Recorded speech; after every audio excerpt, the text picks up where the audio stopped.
Nasser, this is just the start, really, you wanted to avoid. Yeah, we were good in little bits of the game, but generally we were poor, to be honest. I mean, you knew right from the outset that Australia would be a very, very tough nut to crack.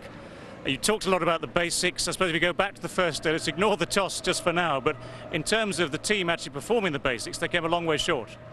Yeah, I mean, the first day was diabolical, to be honest. Make no mistake of it. It was catching, real dollies and putting the ball in the right areas and stuff. Yeah. We were outplayed and we were poor. I don't know if that was a case of first day nerves of a series or whatever. I know I felt a little bit nervous out there, and I've played 70-odd games. So, but after that, we came back well on the second day, and then again, today we capitulated. So the Australians have set the benchmark really in everything, and we've got to try and up our game to keep up with them.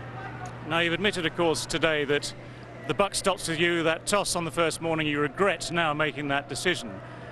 In all honesty, how much of a difference do you think it would have made had you gone the other way and batted first? We'll never know, David, to be honest. I think the difference in the side wasn't down to the toss too much. I think the difference in the sides was down to balls being in the right areas, taking of catches, the way they batted, things like that. I'm first to admit when I got things wrong, and however this game had gone, even if we'd won it by some fluke at the end, I'd still say I got the toss wrong here. I thought there was something in the wicket first up, and I wanted to give our bowlers something to work with. As you see, when it gets flat, it's very difficult to bowl them out. So I read it wrong, and you hold your hands up and you move on from there.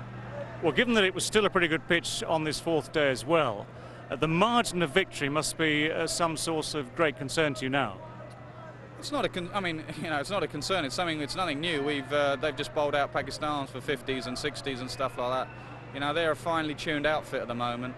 And all we can do is work harder. That's all. No one else out of the dressing room is going to help us. Everyone in that dressing room has got to get their heads down, have a look at their dismissals, and try and work harder. Because if there's any fault in your game, anything at all, they'll exploit it. And we've got to be wary of that and try and eradicate our faults. Of course, the danger is now, you've started, as I say, in the worst possible way by losing so heavily. You've seen McGrath in fine form again. You've seen Warne looking good again. What do you have to do now to raise morale again? You've got a game coming up pretty soon, of course, in Hobart against some young Australian tyros who will all be keen to make an impression as well. There's nowhere to hide here, is there? No, there's not.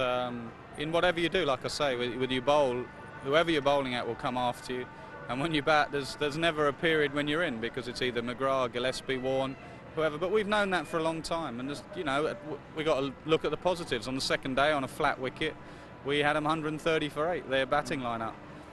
When we batted first time round, when me and John Crawley were batting, we were 250 for 3. So there are a lot of positives, but out here you can perform like that against other sides, but out here you've got to keep those disciplines for 5 days, and we've got to learn to do that. Okay, so the message is, okay, we forget that one, start again with the next one in Adelaide and hope it goes better. Yeah, and hope the captain does the right thing with the toss. Thank you. All right, Nas, thank you. Cheers, David. Thanks, mate.